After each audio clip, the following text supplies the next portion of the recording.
ఇక నల్గొండ జిల్లా వార్తలు ఒకసారి చూద్దాం. నల్గొండ, ఖమ్మం, వరంగల్ ఉపాధ్యాయ ఎమ్మెల్సీ ఎన్నికల కౌంటింగ్ ప్రక్రియ కొనసాగుతూనే ఉంది. ఉదయం 8 గంటలకు ప్రారంభమైనటువంటి కౌంటింగ్ ప్రక్రియ 12 గంటలుగా నిరంతరంగా కొనసాగిస్తూనే ఉన్నారు. మొదటి ప్రాధాన్యత ఓట్లలో ఎవరికి కూడా ఫలితం దక్కకపోవడంతో ఎలిమినేషన్ ప్రక్రియను ప్రారంభించి రెండో ప్రాధాన్యత ఓట్ల లెక్కింపును కూడా ప్రారంభించడం జరిగింది.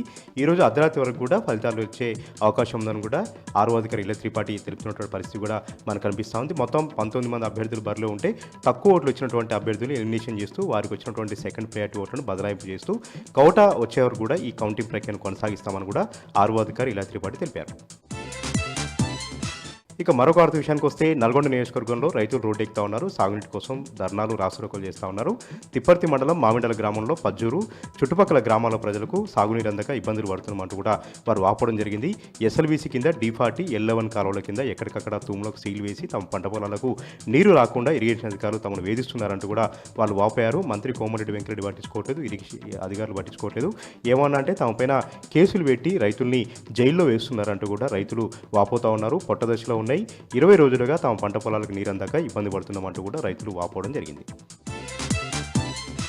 ఇక యాదాద్రి భువనగిరి జిల్లా వార్తలు ఒకసారి చూద్దాం. యాదగిరిగుట్ట లక్ష్మీ నరసింహస్వామి వారి వార్షిక బ్రహ్మోత్సవాలు కన్నుల పండుగ జరుగుతున్నాయి. ఈరోజు 3వ రోజు చేరుకున్నాయి.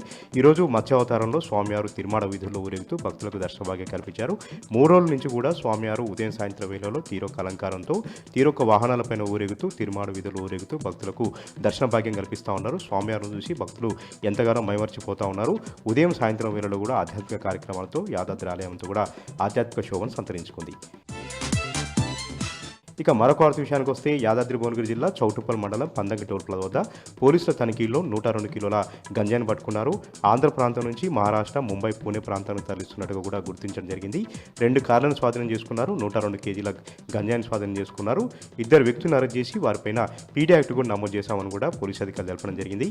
గత కొన్ని రోజులుగా ఆంధ్ర ప్రాంతం నుంచి హైదరాబాద్ విజయవాడ జాతీయ రహదారిని అడ్డాగా చేసుకుని వివిధ ప్రాంతాలకు గంజాయి తరలిస్తున్నట్టుగా కూడా పోలీసులు గుర్తించారు. ఈ ముఠా పట్ల కఠినంగా వ్యవహరిస్తూ వారిపైన పీడీ యాక్ట్ కూడా నమోదు చేస్తామని కూడా పోలీసులు సందర్భంగా తెలిపారు.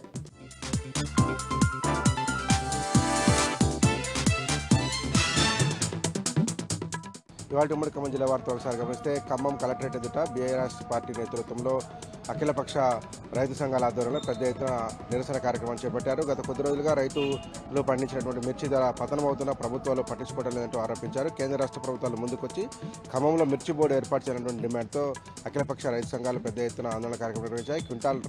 క్వింటాల్ మిర్చికి 25,000 రూపాయల మద్దతు ధర చెల్లించాలని, ఖమ్మంలోనే మిర్చి బోర్డు ఏర్పాటు చేయాలని డిమాండ్ చేశారు. రైతాంగ సమస్యలు పరిష్కరించకపోతే తొందరలోనే పెద్ద ఎత్తున ఉద్యమించబోతున్నట్టు బీఆర్ఎస్ పార్టీ జిల్లా అధ్యక్షులు ఎమ్మెల్సీ తాతా ముస్తాని ఈ ప్రభుత్వాన్ని హెచ్చరించారు. ధర్నా అనంతరం కలెక్టరేట్ లోపలికి వెళ్లేందుకు ప్రయత్నించగా పోలీసులు అడ్డుకోవడంతో స్వల్ప ఉద్రిక్త వాతావరణం నెలకొంది. ఆ తర్వాత కలెక్టరేట్ కార్యాలయానికి వెళ్లేటువంటి అఖిలపక్ష రైతులు, రైతు సంఘ నాయకులు, బీఆర్ఎస్ పార్టీ నాయకులు కలెక్టర్కు వినతి పత్రం సమర్పించారు. రైతులను ఆదుకునే విధంగా ప్రభుత్వ చర్యలు ఉండాలని కలెక్టర్కు విజ్ఞప్తి చేశారు. భద్రాద్రి కొత్తగూడెం జిల్లా ఎస్పీ ఎదుట దాదాపు 14 మంది మావోయిస్టులు లొంగిపోయారు. వీరంతా ఛత్తీస్గఢ్ రాష్ట్రానికి చెందినటువంటి మావోయిస్టులుగా పోలీసులు ప్రకటించారు. సుక్మా, బీజాపూర్ జిల్లాకు చెందినటువంటి 14 మంది మావోయిస్టులు కొత్తగూడెం ఎస్పీ రోహిత్ రాజ్ ఎదుట లొంగిపోయారు. గత కొంతకాలంగా ఛత్తీస్గఢ్లో మావోయిస్టుల మీద నిర్బంధం కొనసాగడం, వరుస ఎన్కౌంటర్ జరుగుతున్న నేపథ్యంలో మావోయిస్టుల లొంగుబాటు ప్రాధాన్యత సంతరించుకుంది. లొంగిపోయిన మావోయిస్టులందరూ కూడా పునరావాస కార్యక్రమం కల్పించడం, కేసులు ఎత్తివేసే అంశంలో తెలంగాణ ప్రభుత్వం ఆశించిన స్థాయిలో పనిచేస్తుందని, అందుకే మేము లొంగిపోతున్నట్టుగా దళ సభ్యులు తెలిపారు. అజ్ఞాతం వీడాలి, జనజీవన సంస్థ కలవండి, అందరికీ పునరావాసం కల్పిస్తామంటూ జిల్లా ఎస్పీ రోహిత్ రాజ్ ప్రకటించారు. ఖమ్మం నగరంలో రమణగుట్ట ప్రాంతానికి చెందినటువంటి కార్పొరేటర్ భర్త కాంగ్రెస్ లీడర్ అఘాయిత్యాలు చేస్తున్నాడు, కబ్జాలకు పాల్పడుతున్నట్టు కొందరు బాధితులు BRS party town party president Pagadala నాగరాజును ఆశ్రయించారు. వారంతా బీఆర్ఎస్ పార్టీ కార్యాలయంలో ఒక మీడియా సమావేశం నిర్వహించారు. రమణగుట్ట ప్రాంతంలో బీఆర్ఎస్ ప్రభుత్వం హయాంలో 7 కుంటల భూమిని కమ్యూనిటీ హాల్ నిర్మాణం కోసం, అట్లాగే మరొక 6 కుంటల భూమిని ప్రభుత్వ పాఠశాల నిర్మాణం కోసం కేటాయించారని, ఇప్పుడు ఆ భూమిని కార్పొరేటర్ భర్త కబ్జా చేస్తున్నారంటూ పలువురు బాధితులతో పాటు బీఆర్ఎస్ పార్టీ ఆరోపించింది. గతంలో దొంగ నోట్లు ముద్రించిన కేసులో దొరికినటువంటి వ్యక్తి, ఉద్యోగాలు ఇస్తామంటూ ప్రజలను మోసం చేసి డబ్బులు వసూలు చేసినటువంటి వ్యక్తి ప్రస్తుతం అక్కడ కబ్జాలకు పాల్పడుతున్నారని, దీని మీద ముఖ్యమంత్రి కార్యాలయానికి కూడా కొందరు బాధితులు ఫిర్యాదు చేశారంటూ ఫిర్యాదు కాపీని కూడా మీడియాకు రిలీజ్ చేశారు. కాంగ్రెస్ నేతల కబ్జాల మీద మరింత పెద్ద ఎత్తున పోరాడబోతున్నామని, అట్లాగే రమణగుట్ట ప్రాంతంలో కబ్జాలు చేయడం, దళితులను బెదిరించడం, ఇళ్లను కూడా కబ్జా చేశారంటూ కొంతమంది బాధితులు మీడియా ముందు ఆవేదన వ్యక్తం చేశారు. కాంగ్రెస్ నేతలకు చెందినటువంటి కబ్జాలను తొందరలో బయటపెడతామంటూ BRS party town president Nagaraju కూడా మీడియా ముఖంగా వెల్లడించారు.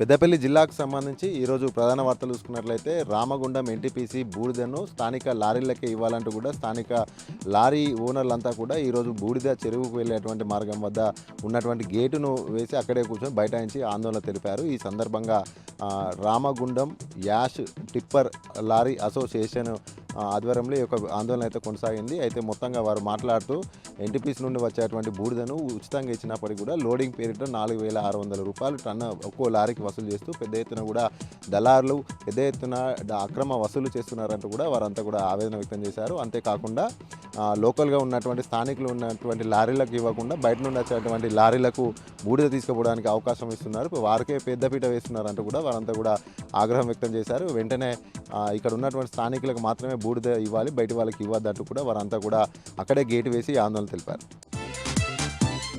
అలాగే మరొక ప్రధాన వార్త చూసుకున్నట్లయితే ధర్మారం మండల కేంద్రంలో ఉన్నటువంటి నంది పంపుకు సంబంధించినటువంటి అనుబంధంగా ఏర్పాటు చేసినటువంటి D83B కెనాల్ను ఈరోజు మాజీ మంత్రి కొప్పుల ఈశ్వర్ సందర్శించారు.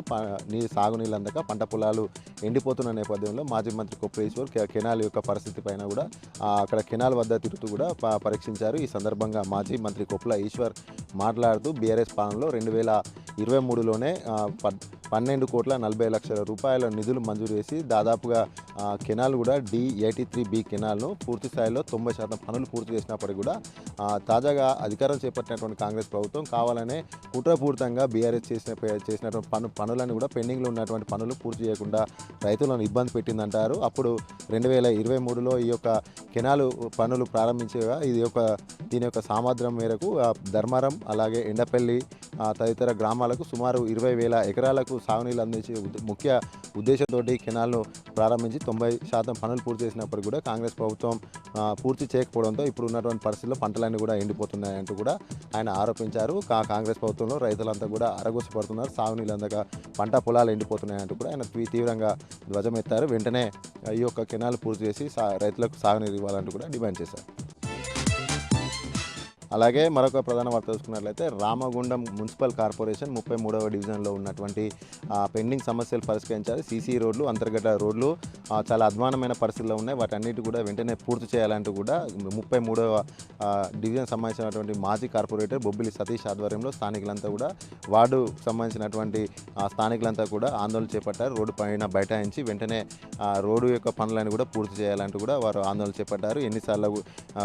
ఎన్నోసార్లు రామగుండం మున్సిపల్ కమిషనర్ గారికి మొరపెట్టుకున్నా కూడా ఇప్పటి వరకు రోడ్ల యొక్క పని అయితే పూర్తి చేయలేదంటూ కూడా వారంతా ఆగ్రహం వ్యక్తం చేశారు. ఇప్పుడు ఉన్నటువంటి మున్సిపల్ కార్పొరేషన్ కావచ్చు, జిల్లా అధికారులు ఎవరైనా కూడా దీనిపైన స్పందించి వెంటనే రోడ్ల యొక్క నిర్మాణం పూర్తి చేయాలి. స్థానికంగా అనేక ఇబ్బందులు ఎదుర్కొంటున్నామంటూ కూడా వారంతా కూడా ఆందోళన చేపట్టారు.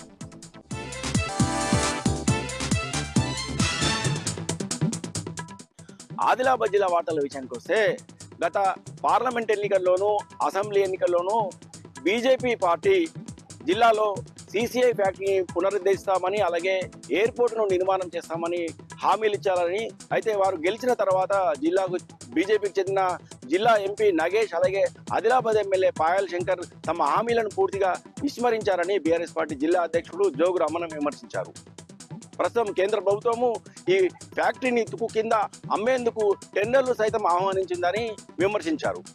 ఇప్పటికైనా జిల్లాకు చెందిన ఎంపీ నగేష్ అలాగే ఆదిలాబాద్ ఎమ్మెల్యే పాయల్ శంకర్ ఈ సీసీఐ ఫ్యాక్టరీ పునరుద్ధరణకు అలాగే ఎయిర్పోర్ట్ నిర్మాణానికి చర్యలు చేపట్టిన పక్షంలో తాము ఉద్యమాలు చేపడతామని దశల వారీగా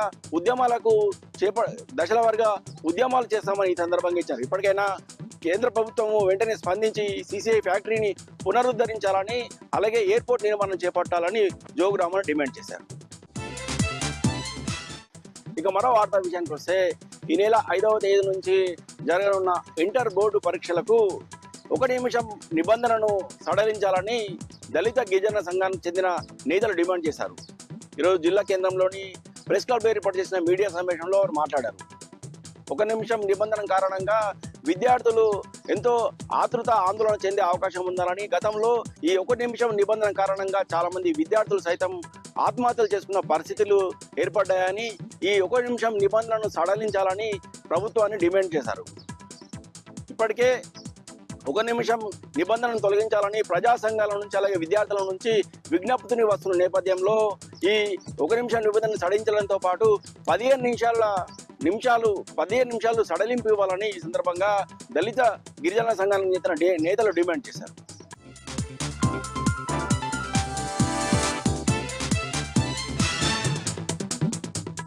మంచిర్యాల జిల్లాలోని ప్రధాన వార్తలను చూస్తే బెల్లంపల్లి పట్టణంలోని ప్రభుత్వ సోషల్ వెల్ఫేర్ బాలుర గురుకుల విద్యాలయంలో ర్యాగింగ్ ఘటన కలకలం రేపింది. 8వ తరగతికి చెందిన విద్యార్థిని సిగరెట్ తాగాలంటూ బట్టలు విప్పి హింసించారు ఇంటర్మీడియట్ సెకండ్ ఇయర్ విద్యార్థులు. ర్యాగింగ్ విషయాన్ని ప్రిన్సిపాల్కు చెప్పిన 10వ తరగతి చెందిన విద్యార్థినిపై దాడికి పాల్పడ్డారు ఇంటర్మీడియట్ సెకండ్ ఇయర్ విద్యార్థులు. విద్యార్థులపై దాడికి పాల్పడ్డ ఇంటర్ సెకండ్ ఇయర్ విద్యార్థులపై చర్యలు తీసుకోవాలంటూ ఆశ్రమ పాఠశాల ముందు ఆందోళన చేపట్టారు బాధిత విద్యార్థుల తల్లిదండ్రులు.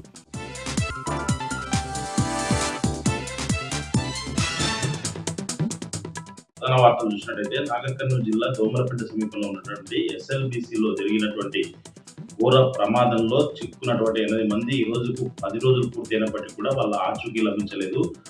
లోపల రెస్క్యూ నడుస్తున్నప్పటికీ కూడా ఇప్పటి వరకు కూడా ఆచూకీ లభించకపోవడంతో వాళ్ళ కుటుంబ సభ్యులంతా కూడా ఆవేదన చెందుతున్న పరిస్థితి కనిపిస్తూ ఉంది. నిన్న సీఎం స్వయంగా వచ్చేసి అక్కడ ఈ రోజు వరకు అక్కడ సహాయక చర్యలు ముమ్మరం చేస్తామని చెప్పినప్పటికీ కూడా అక్కడ కన్వేర్ బెల్ట్కి సంబంధించి ఇప్పటి వరకు ఈరోజు పూర్తి చేస్తామని చెప్పినప్పటికీ కూడా కన్వేర్ బెల్ట్ పూర్తి కాలేదు. దీంతో లోపల పేరుకుపోయినటువంటి శిథిలాలన్నీ కూడా బయటికి తొలగించాల్సినటువంటి అవసరం ఉంది. బయట తొలగించాలంటే ఈ కన్వేర్ బెల్ట్ పనిచేయాలి. కేవలం లోకో ట్రైన్కి సంబంధించిన వాటి చోట్లనే శిథిలాలు తీసుకొస్తా ఉన్నారు. ఏదైతే రాడార్కి సంబంధించినటువంటి ఛాయాచిత్రాలు ఏవైతే ఉన్నాయో ఆ అనుమానిత ప్రదేశాలు వాటిలో మాత్రం శిథిలాలు మాత్రమే దొరికాయి. అక్కడ మిగిలిపోయినటువంటి ఎవరైతే చిక్కున్నటువంటి వాళ్ళ గురించి ఆచూకీ మాత్రం లభించలేదు. ఏదేమైనప్పటికీ ప్రభుత్వం చెప్తున్నది ఒకటి, లోపల జరుగుతున్నటువంటి విషయాలు వేరు ఉన్నాయని చెప్పేసి పలువురు ఆరోపిస్తున్నటువంటి పరిస్థితి కనిపిస్తూ ఉంది. మంత్రులు ప్రతినిత్యం వచ్చేటువంటి ఆ ప్లేస్కి ఈరోజు మంత్రులు ఎవరు కూడా రాలేదు. కేవలం అధికార యంత్రాంగం కలెక్టర్ బదావత్ సంతోష్తో పాటు ఎస్పీ గైక్వాడ్ వైభవ్ రంగనాథ్ వీళ్ళంతా కూడా దగ్గరుండి అక్కడ సహాయక చర్యలు ముమ్మరం చేసినటువంటి పరిస్థితి కనిపిస్తూ ఉంది. ఎంత ముమ్మరం చేసినప్పటికీ కూడా లోపలికి వెళ్ళాలంటేనే లోపలికి వెళ్ళే వాళ్ళు కూడా భయపడే పరిస్థితి వచ్చింది. లోపల జలధార ఉధృతంగా ప్రవహిస్తూ ఉంది. అక్కడ సహాయక చర్యలు చేపట్టాలంటేనే వాళ్ళు భయం ప్రాంతాలకు గురవుతున్న పరిస్థితి కనిపిస్తూ ఉంది. లోపలికి వెళ్తే అక్కడ ఏదైతే మిషన్ ఉందో ఆ మిషన్ కటింగ్ చేయాల్సినటువంటి అవసరం ఉంది. ఆ మిషన్ కటింగ్ చేస్తే ఆ శిథిలాలను బయటికి తీసుకురావాల్సినటువంటి అవసరం ఉంది. ఆ మిషన్ మొత్తం క్లియర్ చేస్తేనే లోపలికి వెళ్లాల్సి ఉంటుంది. లోపలికి వెళ్ళాల్సి అంటే అక్కడ కాంక్రీట్ మాదిరిగా అక్కడ బురద పేరుకుపోయింది. ఆ కాంక్రీట్ ను డ్రిల్లింగ్ చేయాలంటే పైన కూడా కదిలే ప్రమాదం ఉందని చెప్పేసి ముఖ్యంగా అక్కడ ఎక్కడి నుంచి అయితే నీరు వస్తుందో ఆ నీరు ఆపితేనే పూర్తి సహాయక చర్యలు సాగుతాయని చెప్పేసి దానికోసం కూడా అన్వేషణ చేస్తున్నామని అధికారులు చెప్తున్నప్పటికీ ఇప్పటి వరకు అయితే 8 మంది ఆచూకీ అయితే లభించలేదు. దీనితో దేశవ్యాప్తంగా కూడా ఎదురు చూస్తున్నటువంటి ఈ పెద్ద సమస్యను మరికొన్ని రోజులు పట్టే అవకాశం ఉందని చెప్పేసి ముఖ్యమంత్రి నిన్న స్వయంగా చెప్పడంతో అంతా ప్రతి ఒక్కరు కూడా అసహనం వ్యక్తం చేస్తున్నటువంటి పరిస్థితి కనిపిస్తూ ఉంది. ఇప్పటికైనా సహాయక చర్యలు ముమ్మరం చేసి అక్కడ వారిని శిథిలాల్లో చిక్కుకున్నటువంటి వారిని వెంటనే బయటికి తీసుకురావాలని చెప్పేసి కూడా పలువురు అభిప్రాయపడుతున్నటువంటి పరిస్థితి కనిపిస్తూ ఉంది. అక్కడ టన్నెల్ వద్ద టెన్షన్ గా వాతావరణం నెలకొందని చెప్పవచ్చు.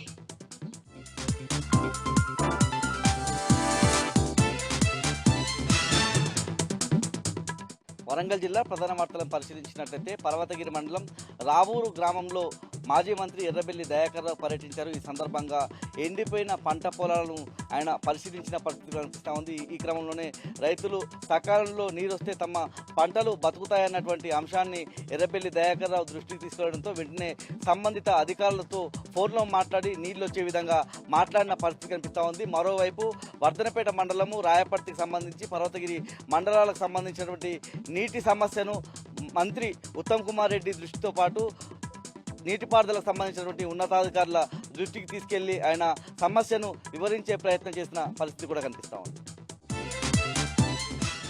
జనగామ జిల్లా ప్రధాన వార్తలను పరిశీలించినట్లయితే జనగామ మండలం వడ్లకొండ గానుగపహాడ్ గ్రామాల్లో ఎమ్మెల్యే పల్లా రాజేశ్వరరెడ్డి పర్యటించారు. ఈ సందర్భంగా సాగునీరు అందక ఎండిపోతున్న రైతులను ఆయన పరామర్శించి అక్కడ ఉన్నటువంటి పరిస్థితులను అడిగి తెలుసుకున్నారు. దాంతోపాటు ఆయన కాంగ్రెస్ ప్రభుత్వంపై విమర్శలు గుప్పించిన పరిస్థితి కనిపిస్తూ ఉంది. బీఆర్ఎస్ హయాంలో 1 గంట కూడా కరెంటు పోలేదని, దాంతోపాటు రైతులకు కావాల్సినంత సాగునీరు అందించామని, కాంగ్రెస్ అధికారంలోకి వచ్చిన 14-15 నెలల్లోనే పూర్తిగా పంటలన్నీ ఎండిపోయే పరిస్థితికి వచ్చిందని, ఇప్పటికైనా ప్రభుత్వం రైతులకు సంబంధించిన పొలాలకు నీళ్లు అందించారని, లేకపోతే ప్రజలతో కలిసి ఆందోళనకు శ్రీకారం చుడతామని ఆయన హెచ్చరించారు. మహబూబాబాద్ జిల్లా ప్రధాన వార్తలను పరిశీలించినట్లయితే గూడూరు మండలం మాచర్ల గ్రామం దగ్గర పోలీసులు వాహన తనిఖీలు చేపట్టారు. ఇదే క్రమంలో బైక్పై తరలిస్తున్న 5.4 కిలోల గంజాయిని పట్టుకున్నారు. ఇద్దరిని అరెస్ట్ చేసి వారి దగ్గర నుంచి సెల్ ఫోన్ అదేవిధంగా బైక్ స్వాధీనపరుచుకున్నారు.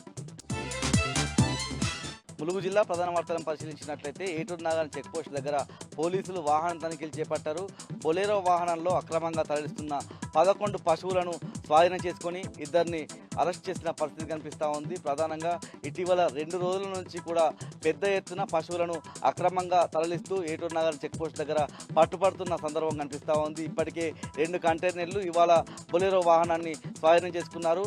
ఇవాళ పట్టుబడినటువంటి ఇద్దరితో పాటు మొత్తం 8 మందిని పోలీసులు అరెస్ట్ చేసిన సందర్భం కనిపిస్తూ ఉంది. 76 పశువులను కూడా స్వాధీనం చేసుకున్నారు.